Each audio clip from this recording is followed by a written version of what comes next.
Let me run through a few of these and get your take on it, because there is so many. Mark says, as a Celtic fan, the only one I'd beat who would concern me is Muscat, who's a winner, similar to Ange. Wonder who he's upset at Ibrox. James says, please tell me Muscat is on his way to Glasgow or we'll get a dislike. Come on, James, let's play fair. Trying our best here, James. I know. Luke says, I take Muscat, get him on the plane pronto. Our old pal Gianni Keith says, Paolo Vanoli seems the real frontrunner according to his sources in the mountains of Italy. We'll maybe come back to that. But Gravy says, what planet are the Rangers... Paolo Vanoli is doing a good job in Italy just now, though, isn't he? Nice. Well, look, Gravy says, what planet are the Rangers hierarchy? Derek McInnes is the man for the job. Derek also follows it up by saying it has to be Derek McInnes or Stephen Robinson. That's a no-go. Then Muscat, then Lampard in that order. And finally, Rangers is okay says, I actually think Danny Rohl is a good coach and I preferred him in the summer to Martin, but it's not the right time. If he comes in and doesn't get results, people are ready to go absolutely berserk. Well, here's the obvious problem if you're Danny Rohl, right? And for that matter, if you're Kevin Thelwell. You've looked at the process, you've looked at all the candidates, and you've decided in the summer that Russell Martin was a better bet for the job than Danny Rohl. That's undeniable. That's the set of circumstances. And I know that there might be, if Danny Rohl was still at Sheffield Wednesday, there was the talk of some sort of compensation. But remove that from the issue, because this is Rangers. If it's going to cost you a couple of bob to get the manager that you think's the right man for the job, then you go and you pay it, right? So Russell Martin, according to Kevin Thelwell, was a better bet for the position in the summer than Danny Rohl. And now, a few months down the line, Danny Rohl is presented. So Kevin Thelwell was effectively saying to the Rangers supporters, look, Russell Martin was better for the job then. So here's the guy that I didn't rate as highly as I rated Russell Martin, and you can just have him. How do you sell that? And how are the Rangers supporters, what are they meant to do? How are they meant to react to that? Well, the guy that you didn't rate as highly as you rated Russell Martin, who was a complete disaster, you're now saying, we'll need to make do with this. And the same probably goes for some of the other candidates as well, not been mentioned. Yeah. That's what we talked about earlier. They'll know that they were overlooked 2 months ago.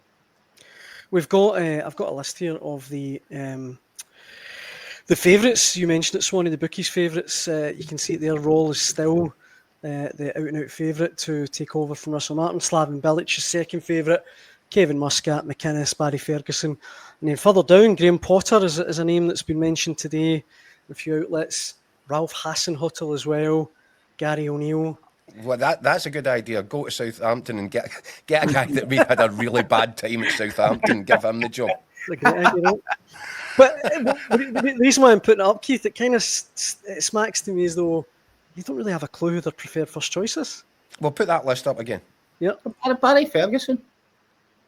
Right, so really? Danny Rohl, yes. Why not? Why not Barry Ferguson? Well, do you know what? I think Neil Lennon took time to get going at Celtic. It took him, he had to make mistakes before he learned his way, and then he got there. And he got it right in the end. Swanee, there's a school of thought that you could say to Barry Ferguson, we're in deep trouble here. Would you be prepared to take this job just to the end of the season?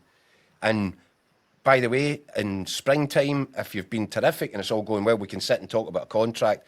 But would you be prepared just to take it on in the first instance until the end of the season? That would be an option. But Dan, put the list back up again, please. Sorry to mess you about.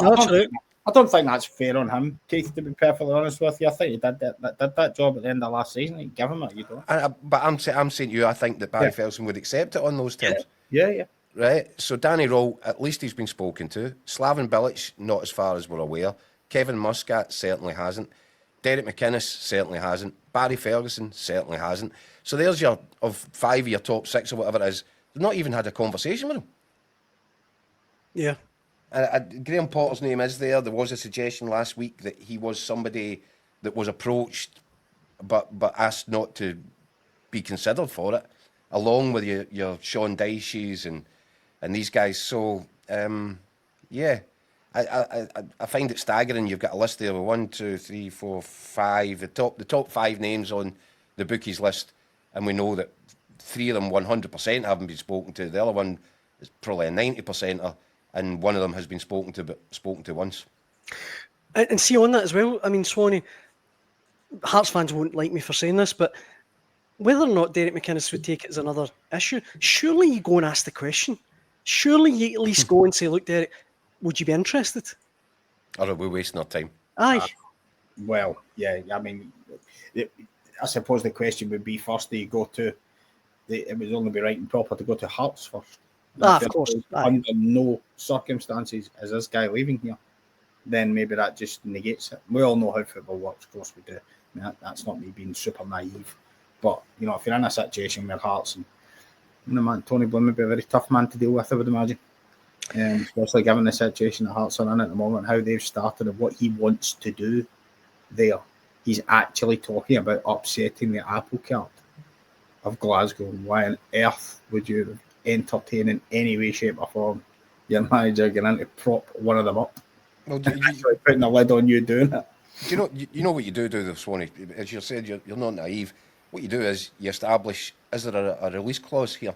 Indeed. What's the compensation package look like? Indeed. That's what I mean. Ask the question. Then either that says, right, okay, that's not an option. Yeah. Or you say, right, okay, well, let's talk. Yeah.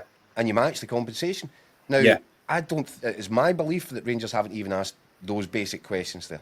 So I don't know what that tells you. Yeah.